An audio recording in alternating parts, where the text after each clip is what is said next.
খুঁটিনাটি রান্নাবাটি কুকিং চ্যানেলে আপনাদের সকলকেই স্বাগত জানাই। অনেক বন্ধুর আর্জি ছিল একটুখানি নিরামিষ স্টাইলের কিছু রান্না করো, কিন্তু তাই তাদের জন্য আজকে বানিয়ে নিলাম সম্পূর্ণভাবে নিরামিষ পনির, যেখানে থাকবে অনেকটা ক্রিমি ব্যাপার এবং সাথে থাকবে দুর্দান্ত স্বাদ। চলুন তাহলে সমস্ত উপকরণ একটুখানি প্রথমে দেখিয়ে দিই কী কী লাগবে এই রান্নাতে।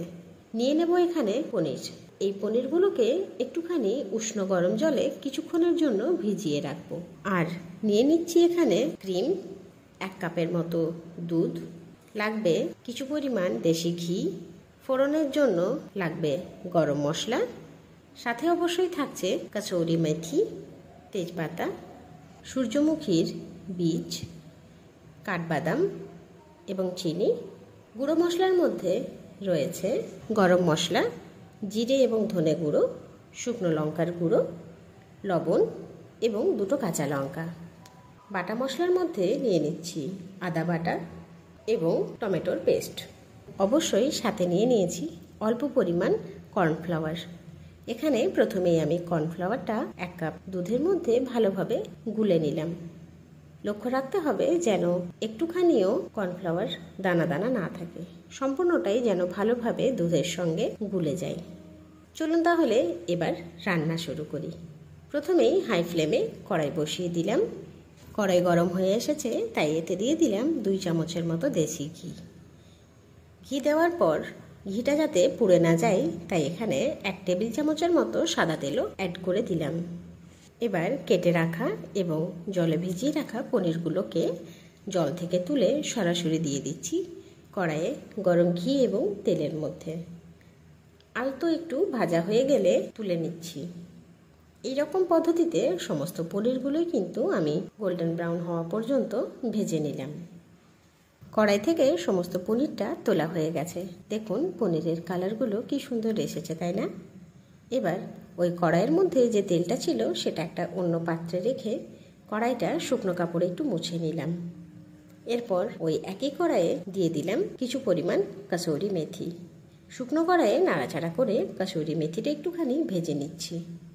কাসৌরি মেথির ভাজার যে স্মেলটা সেটা কিন্তু দারুণ আসে। নিরামিষ রান্নার ক্ষেত্রে কাসৌরি মেথি দিলে এর জুড়ি মেলা কিন্তু সত্যিই ভার। সুন্দরভাবে কাসৌরি মেথি নাড়াচাড়া করে একটু খড়খড়ে ভাজা হয়ে গেলে কড়াই থেকে তুলে নিচ্ছি। এবার গরম কড়াইয়ে একটা শুকনো কাপড় দিয়ে পরিষ্কার করে নিলাম। এবার বাকি রান্নাটা এই কড়াইয়ে করে নেব। কাসৌরি মেথিগুলো একটু ঠান্ডা হয়ে এসেছে, তাই এগুলোকে হাতের তালুর মধ্যে রেখে বা আঙুলের সাহায্যে ঘষে ঘষে সুন্দরভাবে একটা মিহি পেস্ট বানিয়ে নিচ্ছি। দেখুন কি সুন্দরভাবে মিহি পেস্ট কিন্তু বানানো হয়ে গেল। 2 থেকে 3 বার হাতের মধ্যে দিয়ে একটু ঘষে নিলেই কাসৌরি মেথিগুলো কিন্তু সম্পূর্ণরূপে গুঁড়ো হয়ে যায়। এই গুঁড়ো করার জন্যই বিশেষত এই শুকনো কড়াইয়ে একটু ভেজে নিয়েছিলাম। এবার কড়াই কিন্তু বেশ গরম হয়ে গেছে, তাই পনির ভেজে রাখা বাড়তি যে তেলটা ছিল সেটা ছাঁকনার সাহায্যে একটু ছেঁকে নিলাম।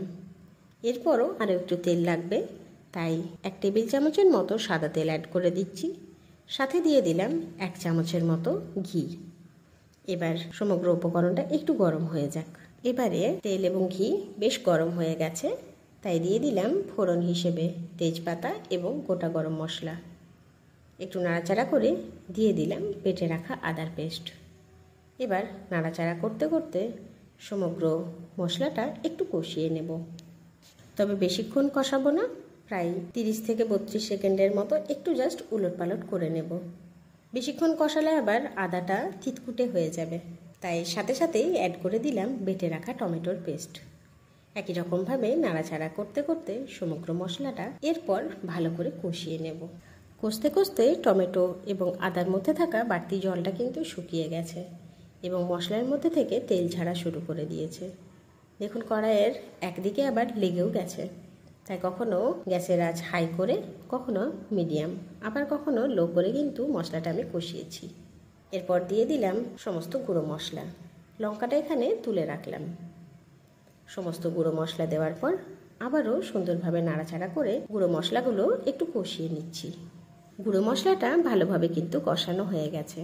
মশলা থেকে একটু একটু তেলও বেরিয়ে আসছে, সাথে আবার কড়াইয়ের মধ্যে লেগেও যাচ্ছে। তাই অল্প পরিমাণ জল অ্যাড করে সমগ্র মশলাটা কড়াই থেকে ছাড়িয়ে নিলাম এবং মশলাটা যাতে পুড়ে না যায় তাই এখানে জলটা দিতেই হবে।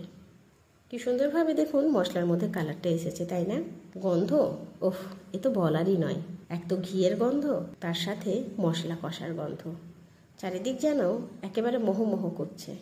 এরপর আমি অ্যাড করে দিয়েছি ওই সূর্যমুখী বীজ এবং কাঠবাদামের পেস্ট। যদিও বা সেটা ভিডিওতে দেখানো হলো না, আসল কথা ভিডিওটা অন করতেই ভুলে গেছিলাম। তারপর দেখছি ভিডিওটা তো অনই হয়নি। তবে যাই হোক, তখনও কিন্তু নাড়াঘাটাটা শুরু করিনি, তাই এখান থেকেই বাকিটা দেখালাম।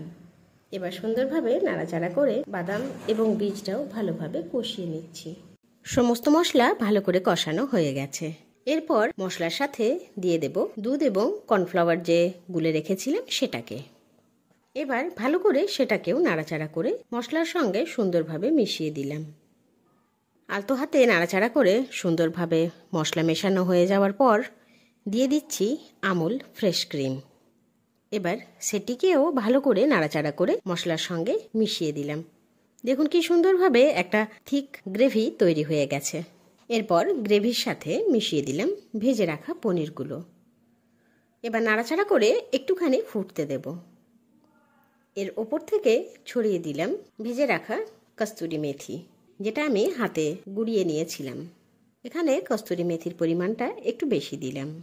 এবার নাড়াচাড়া করে কস্তুরি মেথিটা গ্রেভির সঙ্গে মিশিয়ে দিলাম। সবশেষে ওপর থেকে ছড়িয়ে দিলাম একটুখানি গরম মশলা। রান্না এখানে কমপ্লিট। এরপর কিছু পরিমাণ পনির একটা বাটিতে তুলে নিলাম, কারণ বাচ্চারা খাবে তো। এতে কিন্তু কোনো রকম ঝাল অ্যাড করা হয়নি, তাই সবশেষে দিয়ে দিলাম কাঁচা লঙ্কা বাটা। এবার নাড়াচাড়া করে নামিয়ে নেব।